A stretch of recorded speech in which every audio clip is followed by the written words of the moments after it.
And then what I would like to do is bring up Cliff Hurst for the prayer and, of course, a famous joke.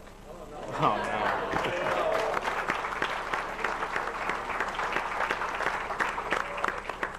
Thank you, Cliff. Oh, I have to stand next to you. I forgot the mic. Okay. I like Mike. Stand. Yeah. Well, here, you want to stand?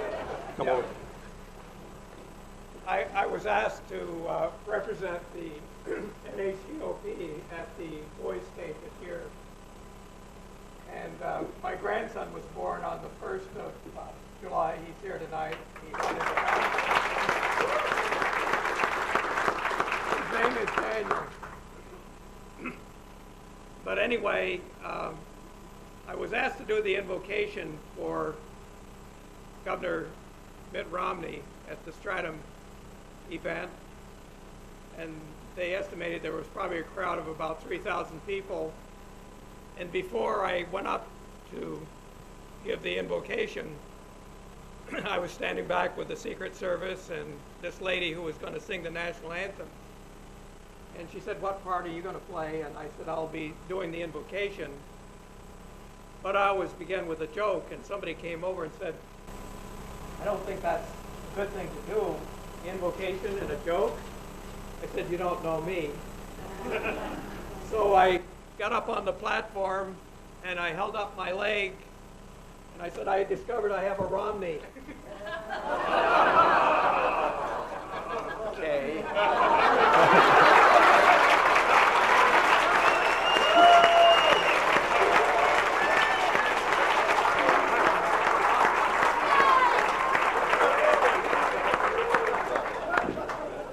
I feel so good. Okay. Let's pray. Our Heavenly Father, we're thankful for this opportunity to come together tonight. And we're so fortunate to live in New Hampshire, the live free or die state. And we're so thankful for this opportunity tonight for our candidates, two very good men, Ovide Lamontagne and Kevin Smith. And what we really believe tonight is that after our family and our spiritual life, that the most important thing we ever do is public service. And we have so many wonderful opportunities here in the state of New Hampshire to serve our state and serve our country. And we pray that you would be with the candidates tonight, be with the moderators, and we thank you for John Burt and all the effort that he has gone to make this event possible tonight, for all the sponsors and for every person that's here. For what we know is that every person matters and every person is important and every person has a part to play in making our state and our country the great country of the United States of America. We pray this prayer in the name of Jesus. Amen. Amen. Thank you, Cliff. Pledge of allegiance. Yep.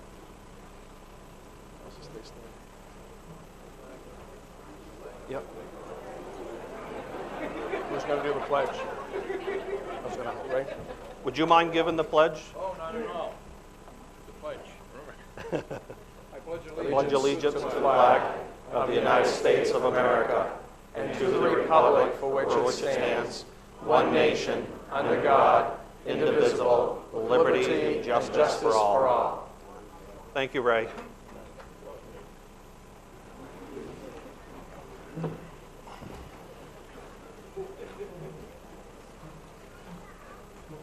Well, I'd like just a brief moment, or a minute. I'm going to introduce one of the moderators, and I'd like to have him speak just for a minute and tell us what his thoughts are. And I don't know, through his leadership, this state really has improved a lot. You know, we've cut the budget. We almost had right to work. It was really close. I think we're going to get it next year.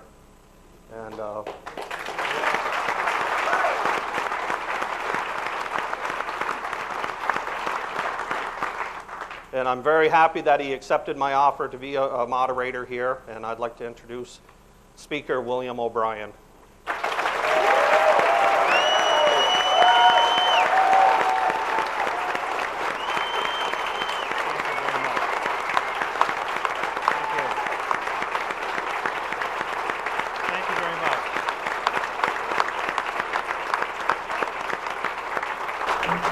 Thank you so much, and thank you, John. It's really a pleasure to be here with you and Alex and this great assembly of Republicans, as well as two of the finest public servants that New Hampshire has to offer.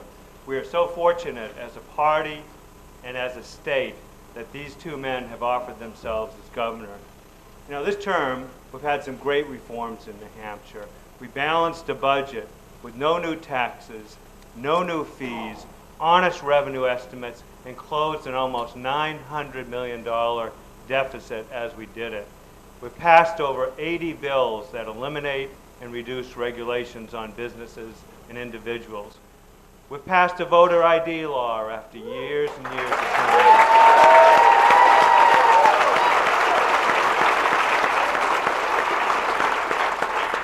And we've put on the ballot this November a constitutional amendment that will give all of you the opportunity to say, we won't ever have an income tax in New Hampshire.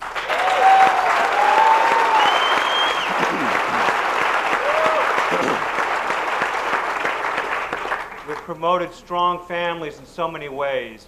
One of the most significant is that finally we have a parental notification bill that will tell parents if their young daughters are going to be undergoing an abortion.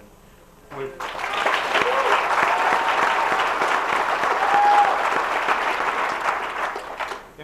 reduced or eliminated over 20 taxes, even as we were able to balance the budget.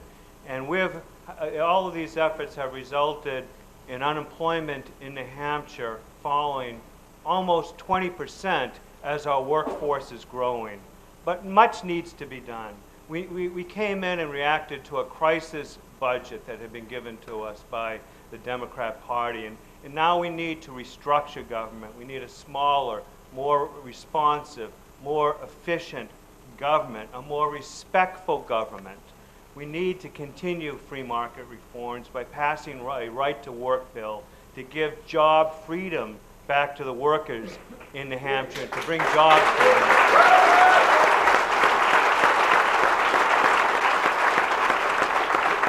You know, the gains are substantial, but they're fragile. They need to be firmed up. They need to be extended.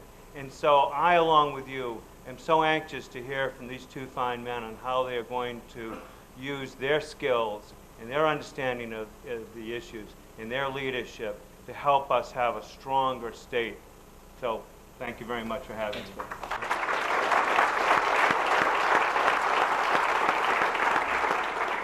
And our next moderator is Alex Talcott, newly of Durham.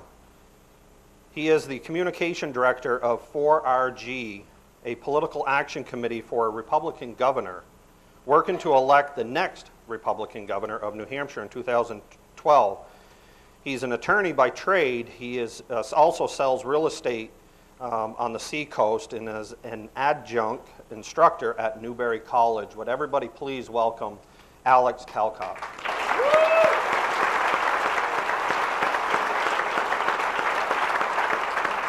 Good evening. Like Speaker O'Brien, I'm not here to be a politically neutral moderator. It's just conservative-ator isn't a word. I'll be with one of you in November. Unlike the Speaker, I don't plan to present either of you with specific legislation for your signature when one of you is governor.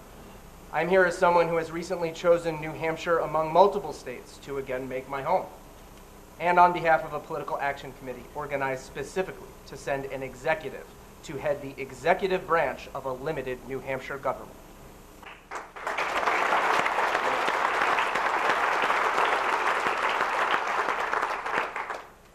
And I did want to mention, I would like to have all the state representatives, senators, and executive councilors just stand up, and I just want to thank them for the hard work that they've done.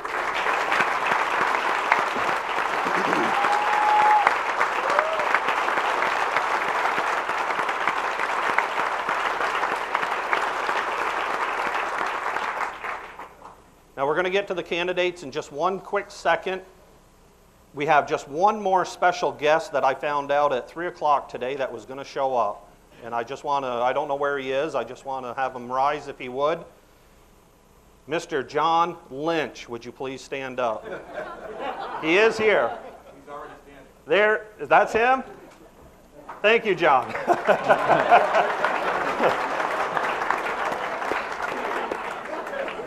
He works for the New Hampshire Public Radio. So I just wanted to thank him for coming and welcome him. He looks different now. Yes. Yeah. Yeah. Well, I'd like to start off with a 2-minute opening, and Kevin, you'll be first. All right, thank you, John. Thank you, Kevin. Thank you to all of you, and Speaker O'Brien, Alex, and John, thank you for putting on this debate this evening, and thank you for everyone for participating and showing up this evening. You know, needless to say, New Hampshire is in desperate need of some new leadership in the corner office in Concord, which is why I've been traveling all around this state for the last 8 months, talking to voters at our various town hall meetings, and speaking to them and sharing with them my long-term vision for the state, my specific economic plan to make New Hampshire more economically competitive over the next decade. And as many of you know, it's a plan that lowers taxes on all businesses. It's a plan that makes healthcare more affordable, brings down our electricity rates, retains more young people in the state after they finish school, and it's a plan to make state government more accountable and transparent to the taxpayers as well. But it's more than just about delivering on big ideas. To me, the next governor has to show that they have the experience and having gotten good reforms in how state government operates. Now, some candidates will talk about offering leaner budgets. I've actually written a reduced budget when I was the assistant director of our state's juvenile justice agency.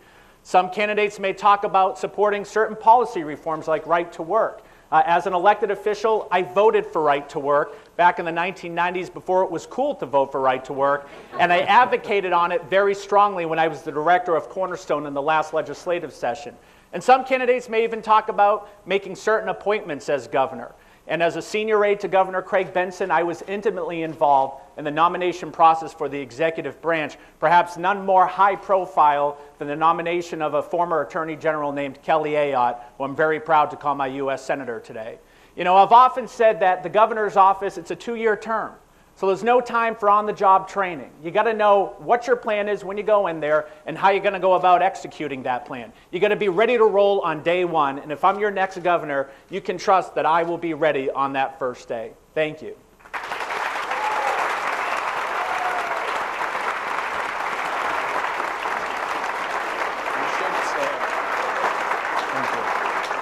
Thank you, Kevin. Ovide, welcome. Thank you, John. It's great to be here. Thank you, sir. Thank you. Is there not energy in the Republican Party right now, right here? And let's build on that. You know, I want to thank John and the Granite State Institute of Politics for organizing this great event and for you all to take time out of your lives to come here and talk about policy and have a conversation about the future of New Hampshire. You know, my name is Ovide Lamontagne, and I am running for governor because I know New Hampshire, and I know New Hampshire needs leadership for a change in the corner office in Concord. New Hampshire is at a crossroads as much of the United States, and we need proven, tested, experienced leaders to assume positions of responsibility here in New Hampshire, and I'm ready to do that. I'm a 4th-generation New Hampshire native, the son of New Hampshire farmers, mill workers, and dentists. I grew up in blue-collar East Manchester. After college, I taught high school for 3 years with my wife, Betty, and then I went to law school, worked my way through law school, and then moved back to East Manchester in that same neighborhood where I grew up, next door to my parents. And I started practicing law at Divine Willamette Branch in Manchester. And I've been a business lawyer at the same firm for 26 years. I've represented businesses of all types, small and large, in some of the toughest transactions in New Hampshire. And I've been a business owner. And people across this state tell me, jobs, jobs, jobs is the priority for them. I'm the only candidate for governor in this race who has any business experience whatsoever, and I'll use that experience in representing you in Concord. I've also been a leader in government. I'm the only candidate that's been appointed by a governor, confirmed by executive counselor, to serve you as a volunteer chairman of the State Board of Education in the mid-90s. And we made fundamental changes there. And I've been a leader in the not-for-profit sector as well. It is important that we have government working with charities like Easter Seals, the Boy Scouts, to continue to provide the delivery system for our citizens. I am the only candidate for governor with proven, tested leadership in these 3 sectors of our state government. I am running for governor not to hold office, but to make a difference. And together we can do that for New Hampshire. Thank you very much. Let's have this conversation.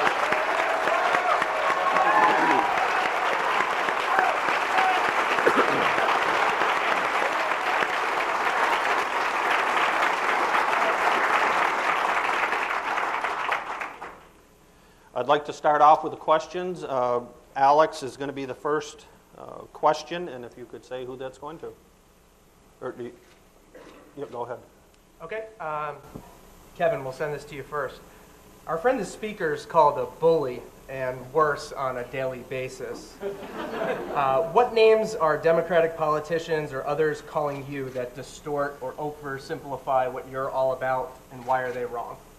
Well, I think that, perhaps the biggest distortion that I think the other side likes to make of conservatives is that we don't necessarily care for the poor and the most vulnerable and the most needy when we talk about making sure that we're running a tight fiscal ship and being responsible as conservatives. And quite frankly, I'm tired of hearing that, because I think we do know that we care for our most poor, our most vulnerable, and our most needy. So that's a big distortion that they put out there.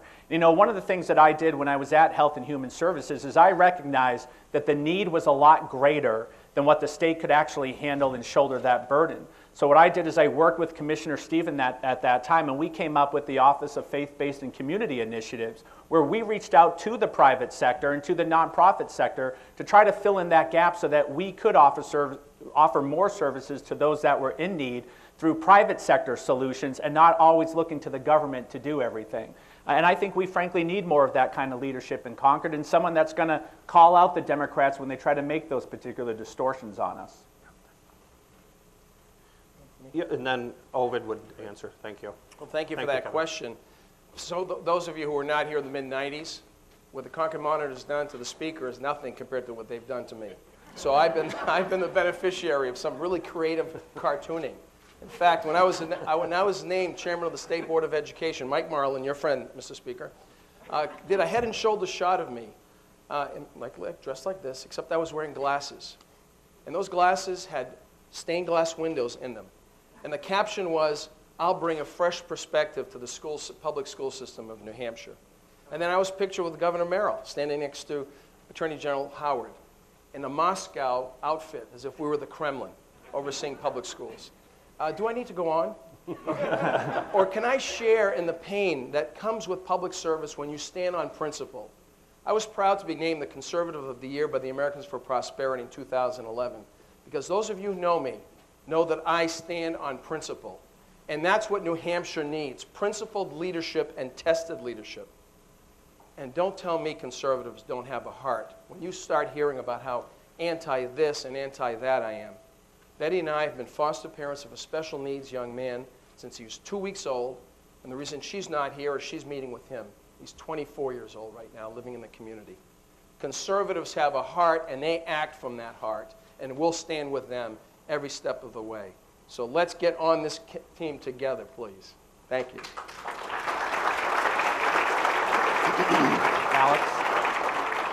Alex, Bill, if you could ask the next question to Ovid. Sure, Ovid. Ovid, today we learned some disturbing news about the Department of Employment Security and witnessed its commissioners step down over fiscal corruption charges. What will you do to ensure that ethics returns to the executive branch? Well, thank you, Bill, for that question. Those of you who don't know, Tara Reardon, the commissioner of the Department of Employment Security, was resigned today when it was disclosed that her department hired her daughter and put her on part-time work, perhaps consistent with ethical rules that currently exist.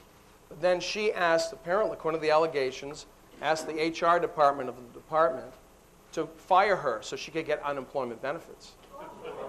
This is the same direct commissioner of employment security, which awards unemployment benefits. Let me tell you this.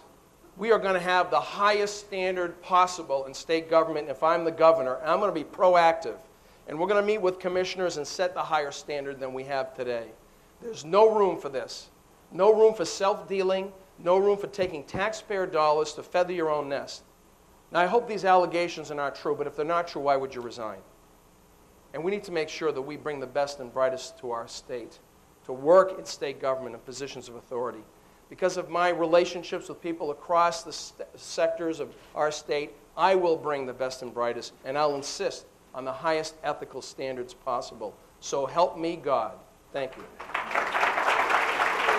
And then, if we could hold the applause in between, that would get us moving a little bit faster.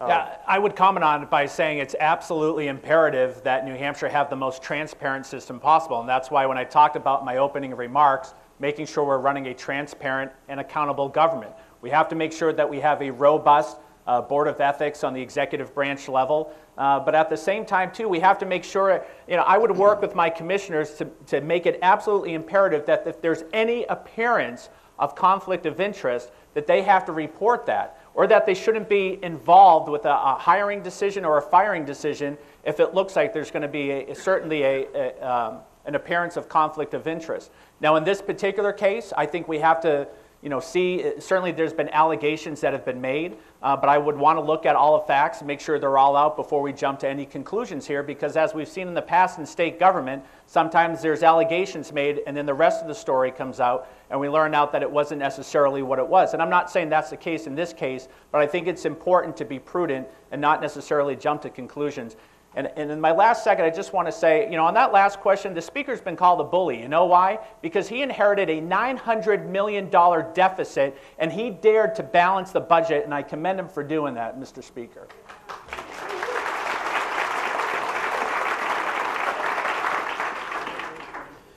Bill, if you could ask the next question. Oh, I'm sorry, Alex. You're the next person. If you could ask Ovide. Yes, candidates for governor always say they'll be salesmen in chief. Why can't Maggie Hassan or Jackie Silly get on the horn, call up CEOs, and credibly convince them to create jobs in New Hampshire as effectively as you can? Thank you for that question. That's a great question. When you're on the other end of the phone representing the state of New Hampshire, and your record is that you want to control health care by creating a new PUC, and that's called Maggie Care, and basically having a one-size-fits-all approach from state government, and you're trying to recruit a business to come to New Hampshire, you have no credibility. When you call an executive of a business in another state, and you say, I'm in a state that doesn't have a sales or income tax, yet you haven't taken the pledge, like Jackie Silly, and you supported an income tax in your prior career, earlier in your career. Now you've had an election year conversion, you don't have credibility. When you've supported 84 new tax hikes, a LLC tax on small business, you have no credibility. I have credibility. I've been a business advocate, a business owner. I know business, and I've worked with business in this state. I've consistently campaigned on conservative principles, free market principles. And with the help of people like Steve Forbes, who's endorsed me, we are going to have New Hampshire as the beacon for economic development in this country, and in this region as well. And I'll recruit them directly. I won't be simply a spokesman-in-chief. I'm going to be the ambassador-in-chief for New Hampshire to recruit new businesses and to help keep them here, those that are struggling or having issues in our state. And finally, I'm going to appoint a business advocate to be a troubleshooter in state government, to cut through red tape or bureaucracy. And then we're going to work with a business advocacy group to make sure we implement changes in state government to make life easier for business to grow, flourish, and relocate here, and access to capital is part of that equation. So I will be a proactive spokesman and ambassador for New Hampshire. Maggie Hassan, Jackie Silly, no credibility on that front at all.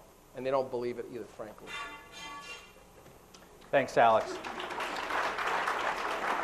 I look forward to being our state's salesman-in-chief, and one of the lines I've used very often is I said, I am aiming to be Governor Deval Patrick's worst nightmare.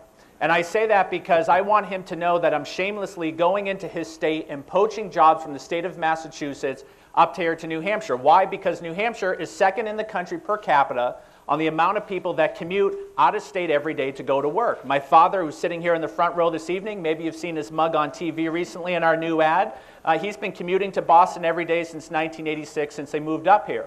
But we're only going to be able to do it. I'm only going to be able to be a salesman if I give them a good reason why they should come to New Hampshire. We have to become a more business-friendly environment, and we'll do that by cutting our business profits tax, reducing the business enterprise tax, cutting through regulations, becoming a right-to-work state, lowering the cost of health care and electricity rates, all these different things. You know, my philosophy is it's not state government that creates jobs, but it's state government that creates the environment and atmosphere for good jobs to be created. And I can't wait to get on the phone, call up these CEOs every week and say, hey, have you thought about doing business in New Hampshire before? Why and why not? And let me tell you about the good things that we're doing here in the state and why you should be locating your jobs to New Hampshire.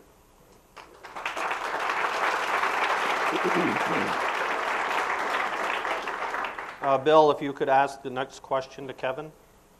Kevin, the legislature left open the issue of education funding by the state this past term.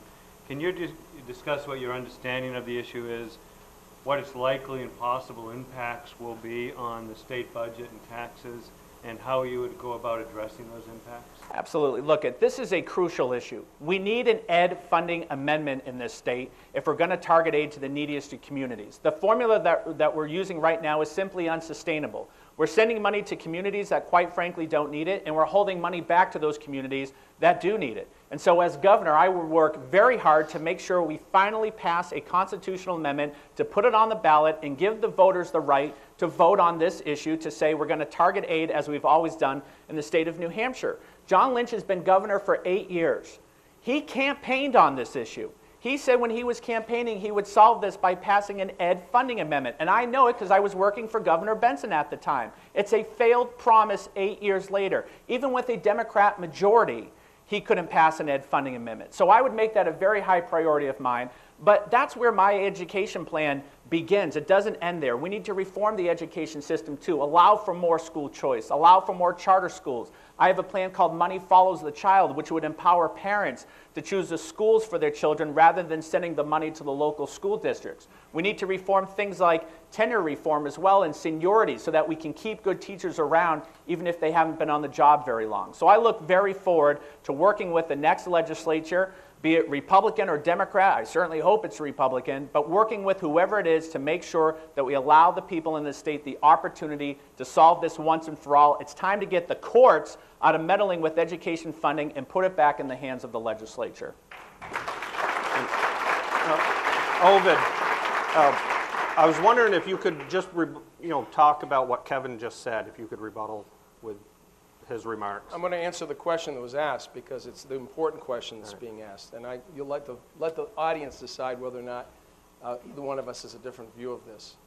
I've been chairman of the State Board of Education, as I said, in the mid-'90s, a former teacher, a former diocesan school board chairman overseeing the Catholic schools of our state, hence the cartoon I described.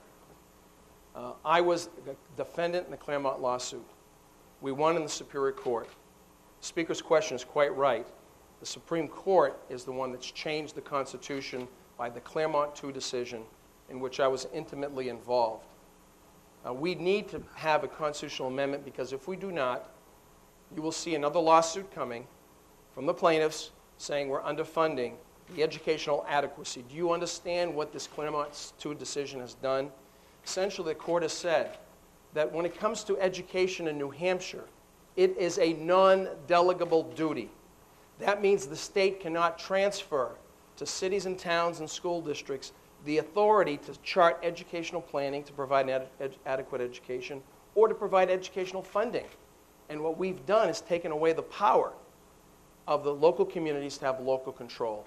We need this constitutional amendment. I'm not speaking in theory. I'm speaking from experience. And I'll have the experience to bring our legislature to a place where we can put a constitutional amendment on the ballot and write this so that we have local control and true educational reform. And I hope that that responds to the question, Mr. Speaker. Thank you.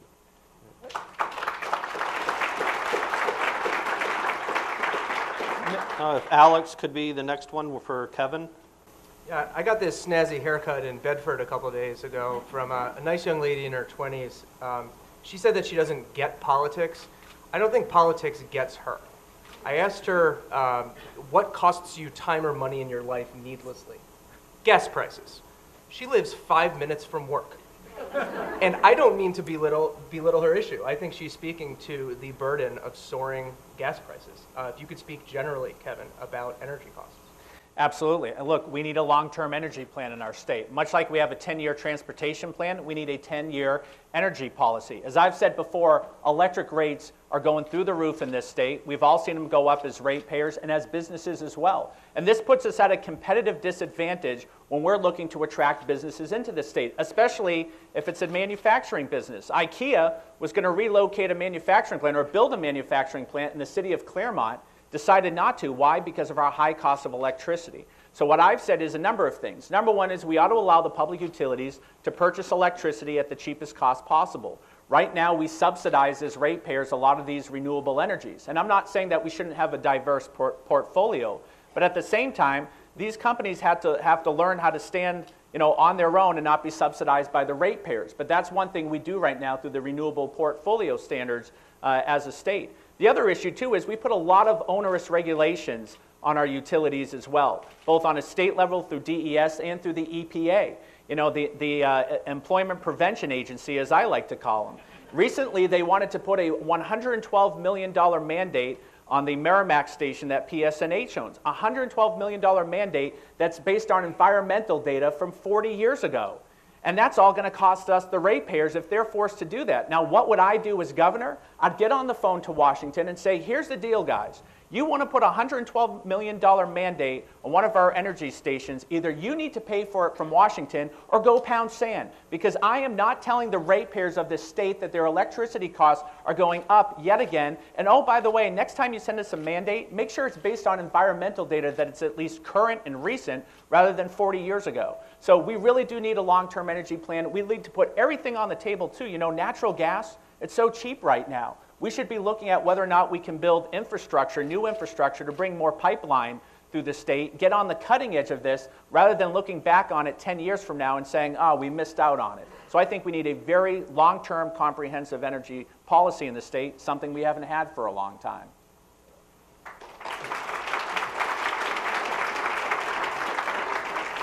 Alex, I think your question was really focused on gasoline prices. Is that what you were driving, or generally? Yeah, two sides, Senator. If you want to start gas and fit in electricity, that's great. Clearly, we have an issue in New Hampshire in terms of our energy costs. We've, over the years, artificially supported higher cost energy delivery.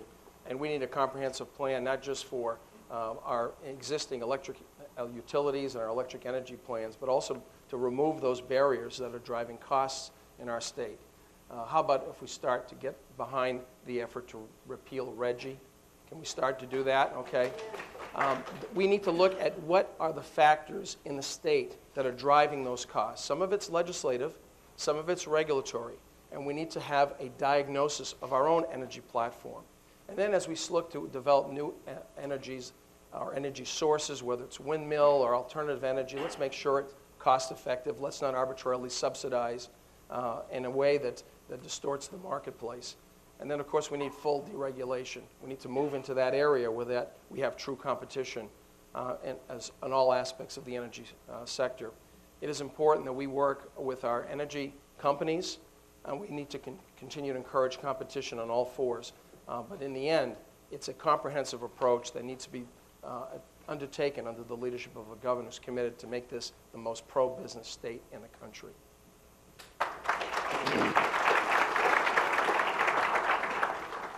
Bill, if you could ask Ovide a question. Sure. Ovide, we stopped the overspending this term, and we passed a budget that had a $1.1 billion reduction. And by doing that, we were able to save a family of four $3,000 in new taxes that we didn't have to impose to cover that deficit. Now, some of us are saying that the $10.4 billion budget that we put in place could be reduced further to $10 billion, and that $10 billion is enough. Do you agree? And if you do agree, what taxes would you reduce now that we have those savings? Bill, I thank you and your colleagues in the House and the Senate for giving us a balanced budget. You all applied the real math, the old math, not the new math, to get there. And Charlie Arlinghouse had a very good article today that talked about not just the conservative, the realistic revenue projections that the Speaker and his colleagues in both the House and the Senate we're able to achieve to get us into a balanced position. I don't know whether or not we can save another $400 million from our budget, our biennial budget. But what I'm going to do is begin by asking on November 7th our department heads to do zero-based budgeting. As you know, thank you. As you know, we have a maintenance budget approach. And so right now, the leadership of the executive branch of government is coming up with a maintenance budget, not zero-based budgeting. We need to get control on the spending side. And we need to make sure that what we're doing is efficient. We need to move to privatize where we can. There's no reason for us to continue to have drilling equipment in the Department of Transportation when private companies can do that. There's no reason to have land surveyors in the Department of Transportation. So there are a lot of opportunity costs that we can save in state government if we work from day one, which I will do, to craft a budget that we can propose to the legislature that brings us to as low spending as possible. Maybe we can save more than $400 million over that 2 years. But we don't know the answer to that because we haven't participated in that kind of a budget approach, and I'll do that. And then to the extent we can save monies, I want to work on lowering our business profits tax, business enterprise tax, because that's the area that we need to focus on. I have an easy plan for tax reform that cuts across the spectrum of business taxation, not just the rates, but also what are the drivers for making it difficult for our businesses to succeed and simplify to pay their taxes. So we need a comprehensive approach there. That's where I would focus my energies if we could lower the spending by state government. Thank you. And Kevin, if there's anything that Ovide said that you would like to remark before you answer.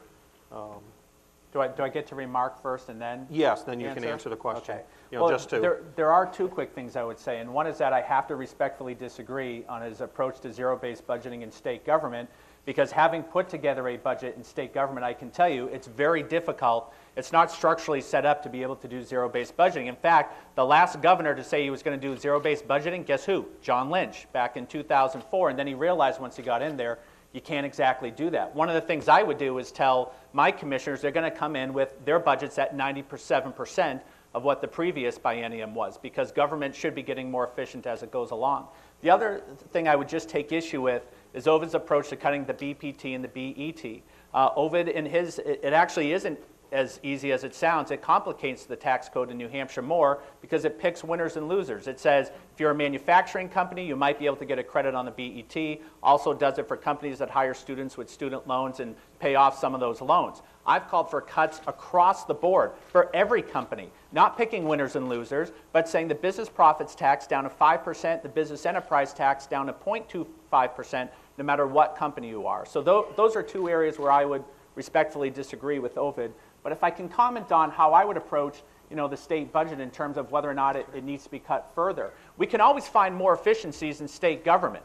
And one of the things that Governor Benson did in a study that I would take off the shelves and blow the dust off of was the Governor's Commission on Finding Efficiencies in State Government that was done in 2003. It was a bipartisan commission, came up with great ideas on how to make state government more efficient, and almost none of the things that were in this report, and it's a thick report, were ever implemented. Things like consolidating certain state agencies like banking, securities, and insurance, making into one financial services agency. It found you could save $74 million over 1 year alone and $420 million over 5 years. And so I'd work with the legislature to implement these efficiencies on a state government level. And as I said before, I'd work with the commissioners to bring in budgets at 97%. And the last part is doing what I did in state government, coming up with a system of metrics to measure the efficacy of programs. And those programs that aren't working well, that are inefficient, that aren't serving the population they say they are, they either need to be completely reformed or eliminated altogether. But we can make targeted good budget cuts that way by putting a system of metrics into place in state government.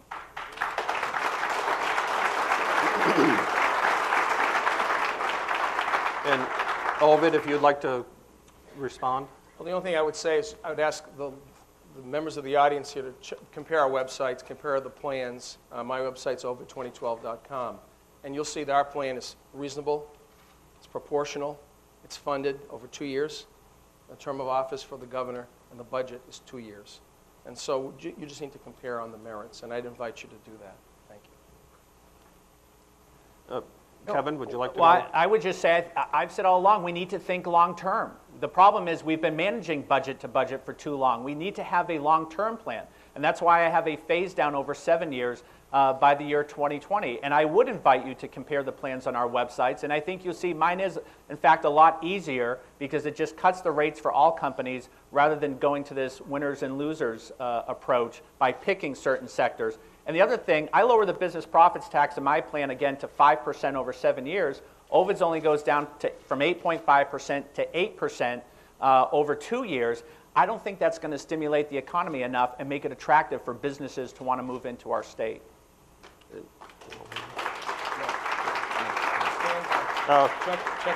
Alex, if you would ask the next question for Ovid.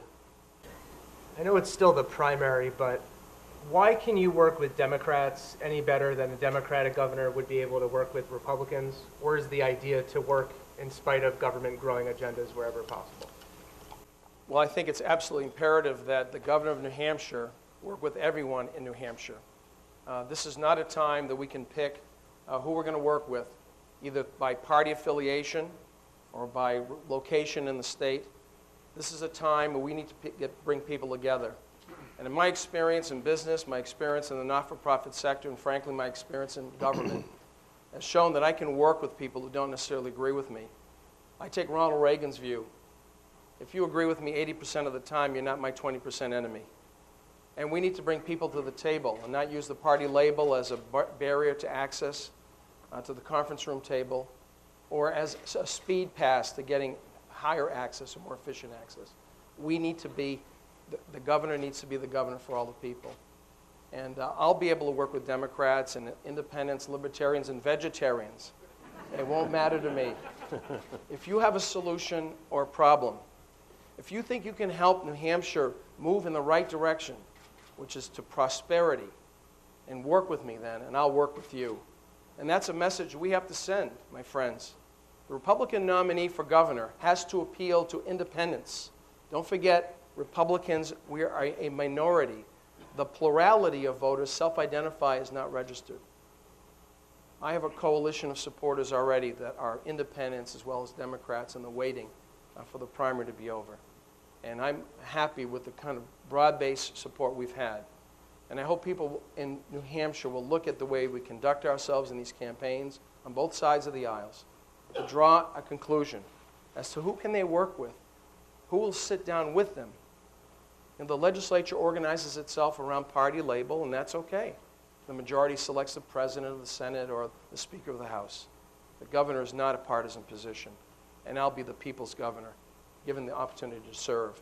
And there will be room at the table for all comers who have a solution for New Hampshire's problems. Thank you.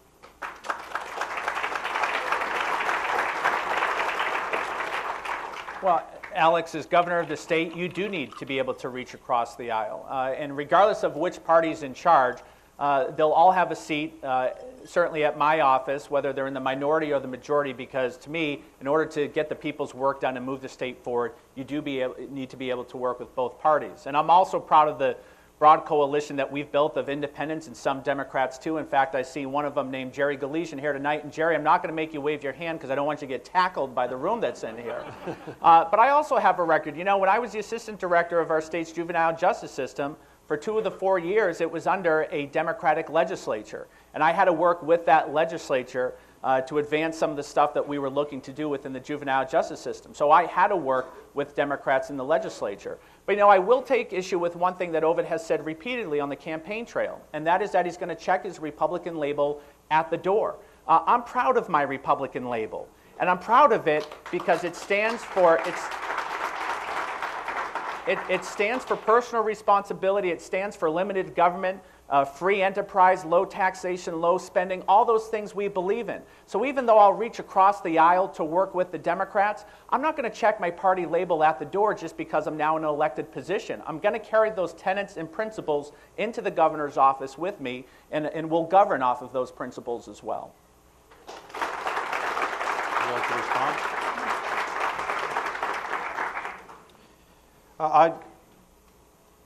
I'd like to take a minute, again, just to thank all of our sponsors, and I'll do it real quick. Again, I cannot put this debate on without them. Top of the Town Toastmasters, Richard Poisson, Tom Dubois for Executive Counselor, Rick Parent for District 1 for Congressional, Frank Zabo for Hillsborough County Sheriff, www.pegondemand.tv, the Coin and Stamp Shop, Phil Grazzo for New Hampshire Senate, Granite State Institute of Politics, and of course Drew from the New Hampshire NRA, and our beautiful flowers from Jacques Flowers. And if you notice that you do have a little pamphlet that I put on everybody's seat, again, you know, donations would be appreciative if somebody wants to help out with these events. The address is on the back and how to make the check out, and etc. Thank you. I'd like to ask the next question. I'd like to start with Kevin. Kevin, this is about EBT cards. Okay, I know where we're going with this. I'm all for helping the truly needy, and I mean the truly needy. I don't have any problem. Yet this poor 65-year-old grandmother in Peterborough, I believe where it was fired a few weeks ago for refusing to sell a person using an EBT card to buy cigarettes. Do you feel she was justified in refusing him, and is there a problem that you would look at as our next governor of New Hampshire? Absolutely, 100% she was right in what she did. And I'm not... And I'm not just saying that because Jackie Whiten of Antrim has endorsed my campaign. But I'm saying it because, to me, I commend her. She's a hero for finally standing up to the taxpayers and saying, this is wrong. Even if legally right now it's okay to do it, ethically it's wrong that people are trying to purchase alcohol, cigarettes, lottery tickets, whatever, with their EBT card. And quite frankly, she shed a lot of light on this entire problem. For instance, I was unaware that it could be used as an ATM card, and that you could take out unlimited sums of money depending on how much is on the card. I mean, that's just opening it up right for abuse. Now, you have to know as a governor what you can do to put more restrictions on the usage of EBT cards, which is something I would definitely do. One thing is that a lot of the rules, because a lot of this is federal money, the rules are governed out of Washington. You know, is it shocking to know that because it's being done out of Washington, it's not working right? I would direct my Commissioner of Health and Human Services to apply for a waiver from Washington, as other states have already done, so that we can put on our own rules and restrictions here in the state on as far as what can be purchased on these EBT cards and how they can be used. The other thing I would do is that we put an RFP out to get in a vendor every few years that does all the administration of these EBT cards. Right now it's JP Morgan. And we do this as a conglomerate, and one of the states that does it with us is New York. And we've let New York take the lead on the RFPs over the years. So what I would do is I would say we should do our own independent RFP and make sure that as part of that RFP, we're telling the vendors, you must have a tracking system on the usage of the EBT card so that we can track how these purchases are being done, where they're being done, and so that we can better monitor it as a state. Because you know what? There are people who do need these services. And there are people who are losing out on getting these services because of folks that are purchasing the wrong things on them. And so that's where we as a state are saying, yeah, we're sticking up for our poor, our most vulnerable, our needy, but we want to make sure the right people are getting these services and they're not being abused. And again, I commend Jackie Whiten for doing what she did on it.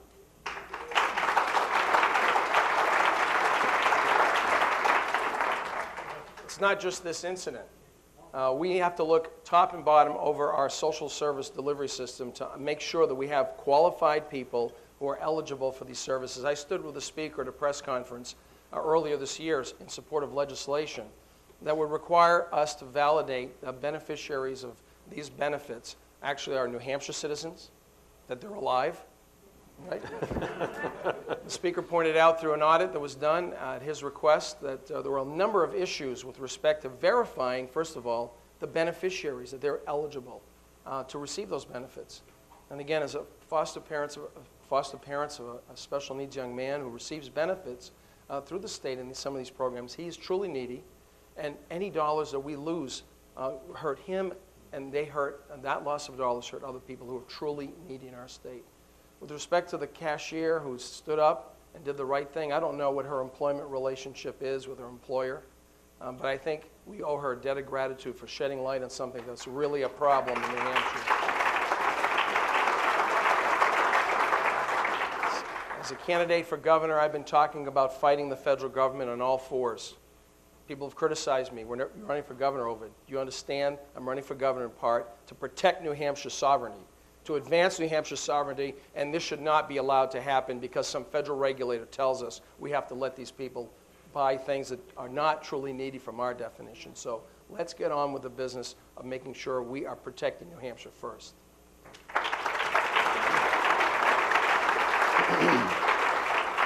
Bill, if you could ask the next question to Kevin. Kevin, one of the least understood aspects of Obamacare is how it seeks to hijack state finances in order to expand insurance coverage, particularly in the area of Medicaid.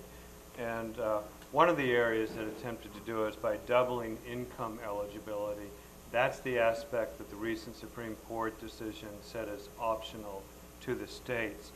Could you tell us whether or not New Hampshire should take up that option and expand its population? As part of your answer, could you tell us where you think Medicaid is going in New Hampshire and how New Hampshire is going to finally be able to protect itself and its sovereignty from the federal government trying to push its overspending down onto New Hampshire?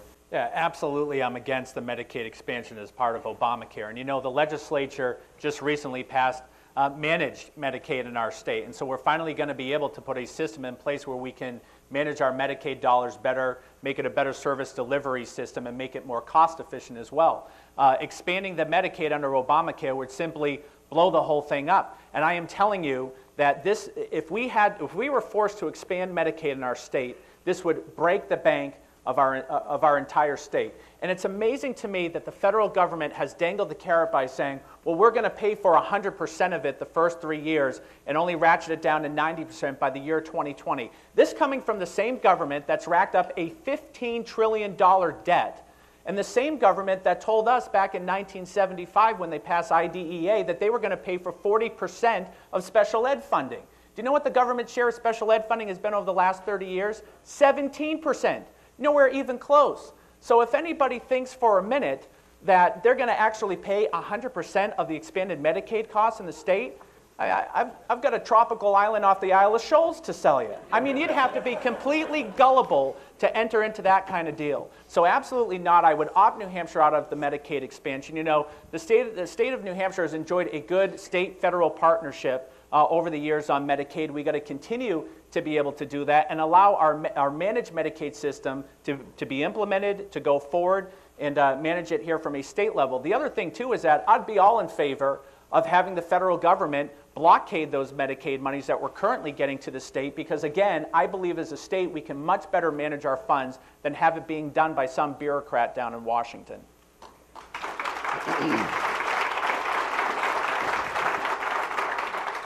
Ronald Reagan often reminded people that conservatism is not an ideology.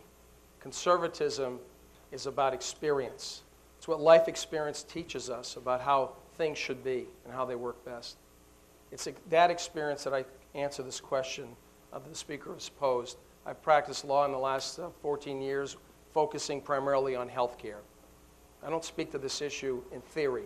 I speak to this issue because I know it and work with it.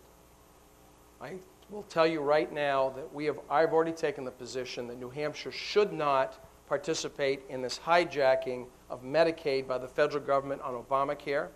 What we should be doing, two things, specific things I've already talked about. We should be seeking a maintenance of effort requirement, a waiver from that requirement under existing Medicaid.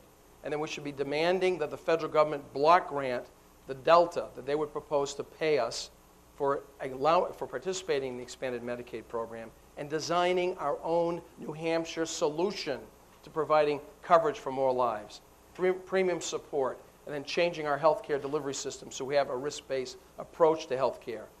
I speak to you from experience. I'm the only candidate for governor who has this experience. And finally, when it comes up to standing up to the federal government, I am the only candidate who led a department, an agency of this state, and said no to federal dollars when I led the fight against Goals 2000 in the mid-90s. And some of you will remember it was very much like this. The federal government offered us a little bit of carrot, a few dollars, and said, let us get more control over your schools. And our state, under my leadership, was the only state to say no. And I bear the scars for that, and I'll take those scars with me to fight for you and this state under this issue. We should not participate in expanding Medicaid.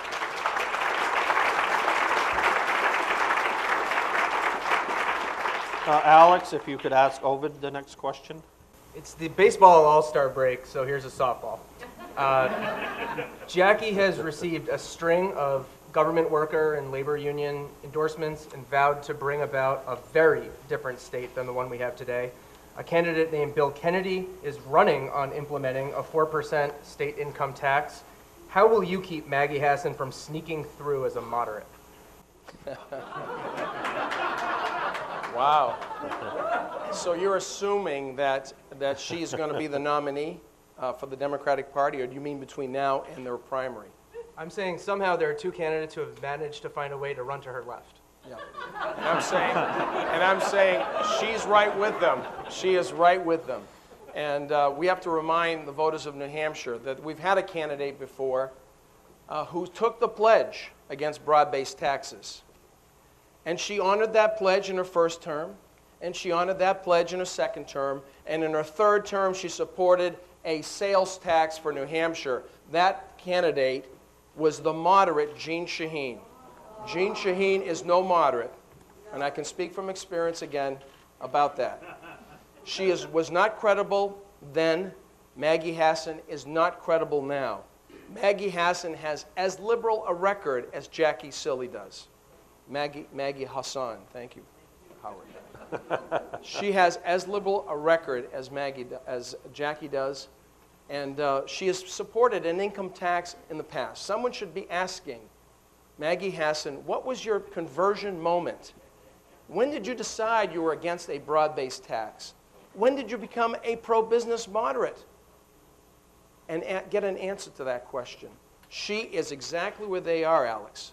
And it's up to us as citizens of New Hampshire and as candidates to remind the voters exactly where the Democratic Party and their candidates would take this state in a fundamentally different direction.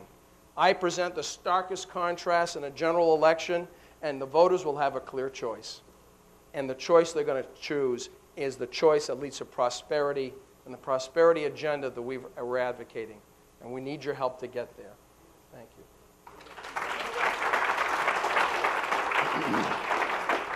Yeah, I agree with Ovide that Maggie Hassan, or Hassan, however you want to say her name, she is as left with the other two candidates. She just is trying to mask it, but we'll make sure we do a good job of not allowing her to do that. You know, the other thing here is that I didn't mention on that Medicaid question is, first of all, Maggie Hassan has said she supported an income tax in the past. And by the way, she doesn't support the constitutional amendment to ban an income tax, which is all you need to know about her. But as far as this Medicaid goes, they want the Medicaid expansion to happen.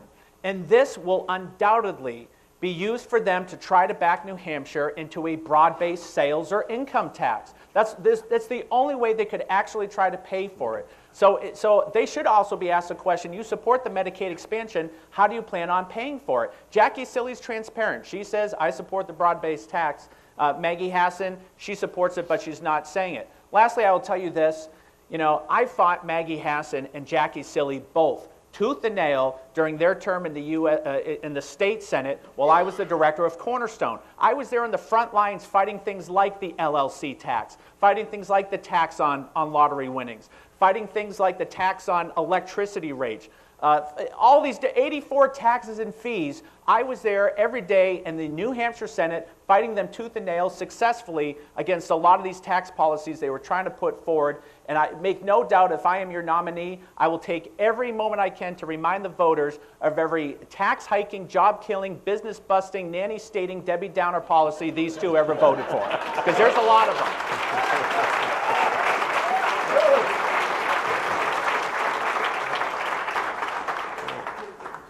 Bill, if you could ask the next question to Kevin. Kevin, would you work for a full repeal of the Regional Greenhouse Gas Initiative cap and tax regime And are there any other regulations or regulatory structures that you'd try to pull down in your first term as governor? Yeah, absolutely, Mr. Speaker. I would support a full repeal of RGGI. It's another onerous environmental regulation that's only served to drive up rates in the state of New Hampshire. And so we need to get out of it quickly. I know you folks in the House tried doing that in this last session, and it got ratcheted down. So now that if a couple of states get out of it in the region, then New Hampshire can pull out of it. We need to fully repeal RGGI to get rid of this onerous environmental regulation, because it's another thing that is hiking rates here in the state of New Hampshire. But in terms of regulations, we put so many regulations on small business in the state. I hear from small business owners all the time that talk to me about all of these stringent regulations that they have to go through just to be a business owner in the state. I'll give you a perfect example. I was up visiting a barber, a couple of weeks ago in Laconia, Jack the Clipper. All right? Great guy. He's been a barber for over 42 years, okay? He has worked under barbers. He's always done barbering, opened his own place up. He's been named recently Barber of the Year in Laconia. The state threatened to close him down because he has a stylist license. And he's not technically a barber, but he's a stylist, and they won't allow him to advertise as a barber until he pays more money to the state to get that official title. Honest to God, you visit his place, he's got the barber pole out there and his sign, he's got duct tape around the barber pole, and he's got duct tape over where it says barber, and it just says Jack the Clipper, stylist. Do you know how many people think they're actually going to a barber? To the point where Laconia named him Barber of the Year. It's completely stupid. That's all I can say. And it's these kind of regulations that are killing small business owners in our state because he doesn't want to pay the money to do it. And by the way, they said, if you get a barber to work in your shop, well, then you can, put on the sign barber again. He finally did that. His wife, she became a master barber even though she was a cosmetologist already. You can't make this stuff up, okay? And the state still said you can't take the duct tape off the sign in the barber pole until we send you an official letter. The regulations like this end under my administration.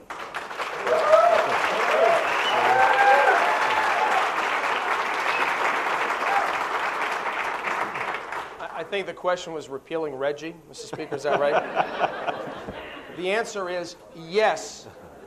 And Jack the Clipper is Jack Acaris, brother of Joe Acaris of Manchester. Wonderful family. I'm glad to call him a supporter, and I'll work with him too. Thank you.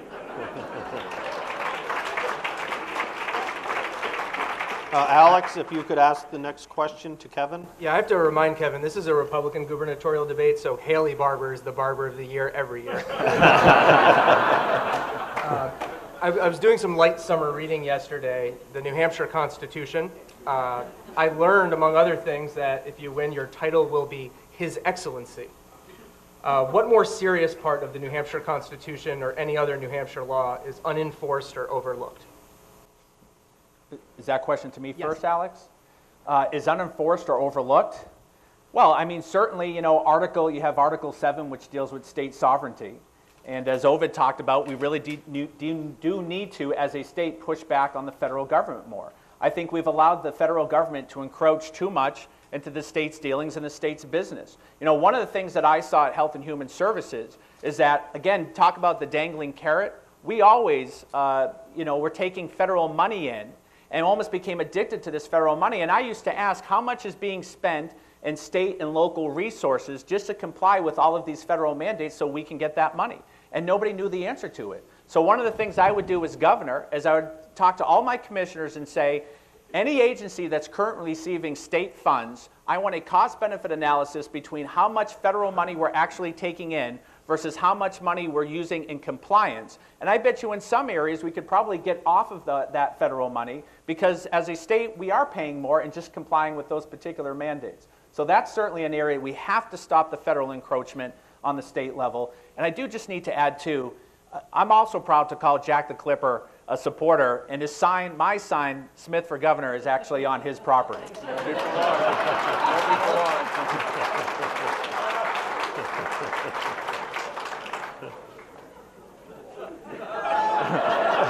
won't be for long.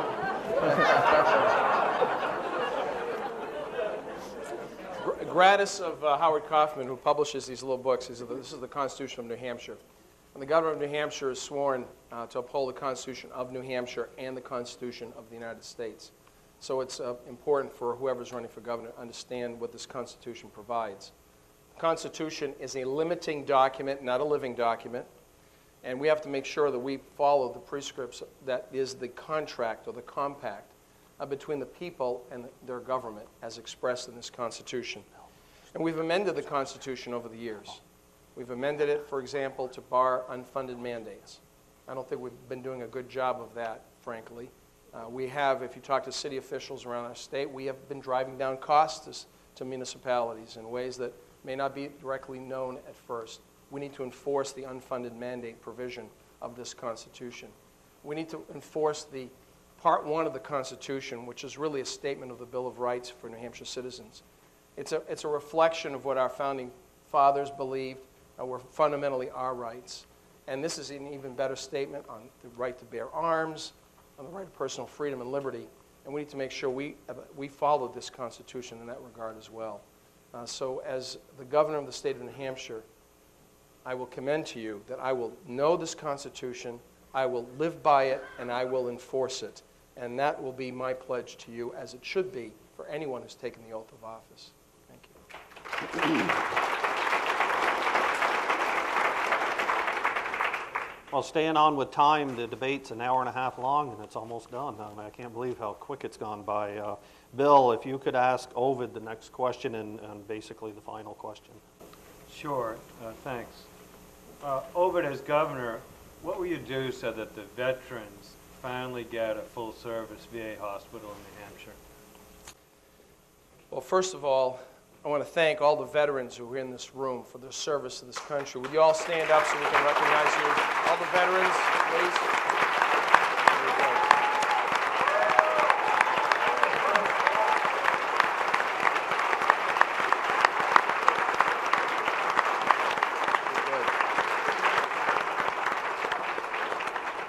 This is a critical time in our state and our nation's history, and let us not let their sacrifices and the other men and women who've served us and have given the ultimate sacrifice, not let their efforts have been expended in vain. We are at the brink in our country and in our state. And so this is why it's so encouraging to see so many people here and to commend these veterans for the sacrifices they made. As far as I'm concerned, Mr. Speaker, we're going to work with the federal government, which is a federal, Veterans Hospital is a federal hospital, and to try to expand benefits and make sure that our veterans have access to local hospitals as well in the interim through vouchers and so forth, so they have ready access to health care, the best health care possible, working in partnership with the federal government. But I will say this. If I'm the governor of New Hampshire, we're not going to turn over control over our health care delivery system in exchange for a veterans hospital. We're going to make sure that New Hampshire continues to offer the best quality possible to our citizens and our veterans, and we're going to work in partnership with the federal government through its Veterans Administration and come up with the best plan. But we're not going to just simply turn over the keys to our delivery system because Washington decides that it has a better idea. And that's my commitment to the veterans in this room and the veterans across New Hampshire. Thank you.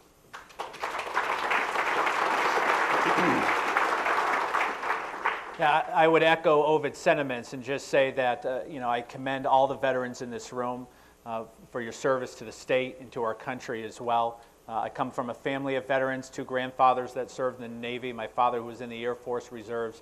And to me as a state, if we're not treating our veterans well, then how can we possibly be expected to treat anyone else well in our state? They deserve the utmost respect and treatment from a state perspective. Now, in terms of getting a full-service VA hospital here, the one in Manchester is as many of you probably know, is inadequate right now. It is not a full-service hospital. And so I, too, would work with our congressional delegation. This is a nonpartisan issue.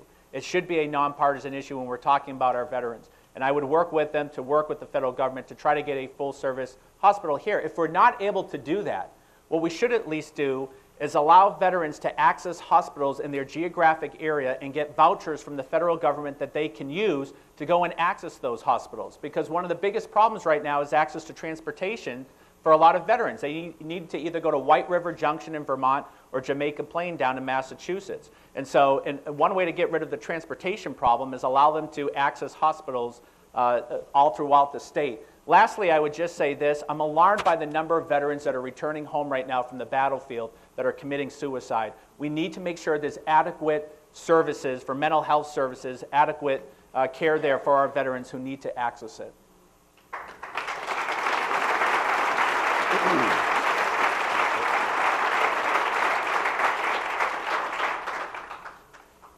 Well, I want to thank the candidates for coming, and Ovide, if you would tell us why you should be our next governor. Thank you, John. And again, thank you, John, and the Granite State Institute of Politics, and in a special way, Phyllis Burt, for putting up with John, Phyllis. You've done a great job. You know, it takes a great partner to do the kind of work that John's been doing. And Mr. Speaker, thank you with Alex for being the panelists here this evening. And again, thank you all for coming and participating. This is a conversation we're going to continue to have here in New Hampshire, going into the primary and into the general election. And this election is critical.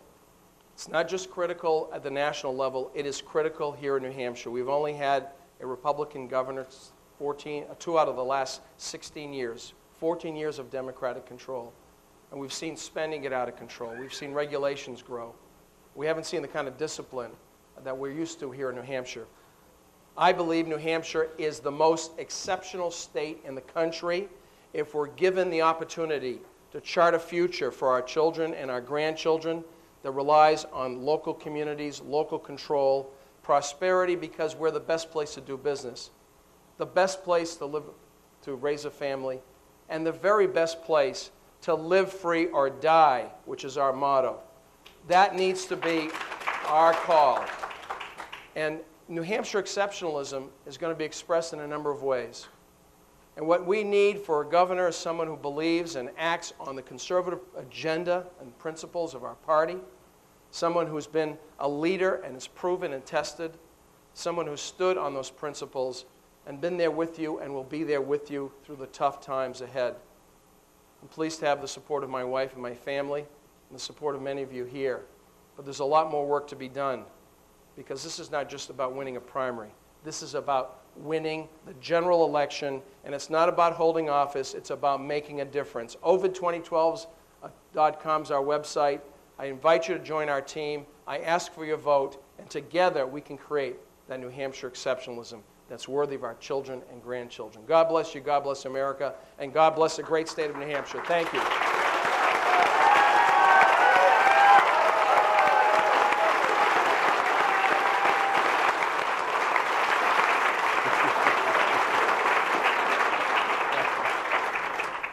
Well, again, thank you to our moderators and to John for organizing this and Ovide for the conversation. And thank you to all of you, again, for being a great audience this evening. You know, this election, it is about the future. And there's a tremendous opportunity at stake here. And it's an opportunity to make New Hampshire, as I said, into the most economically competitive state in the country. There's no reason why we can't lead the nation in job creation and in economic development as well. But there's no reason why we can't lead globally. And the kind of students, the best and brightest students we're outputting through an innovative, robust, and competitive educational system. You know, New Hampshire has been lagging behind too far in these areas for the last 8 years. And the question is, are we going to continue business as usual, continue the status quo? We simply cannot do that.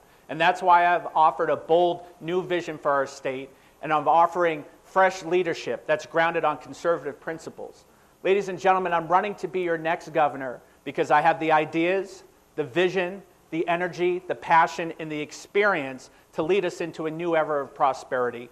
I will use my experience as a former state legislator, as someone who worked in the executive branch under a former governor, as someone who has run a state agency, but also someone who has fought successfully for good conservative policy in the private sector as well.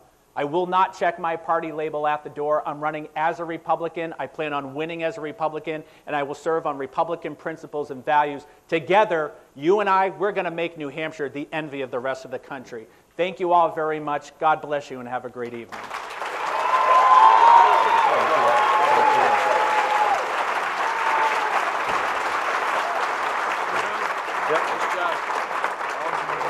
John, you got it. great job. You guys did great, Mr. Speaker.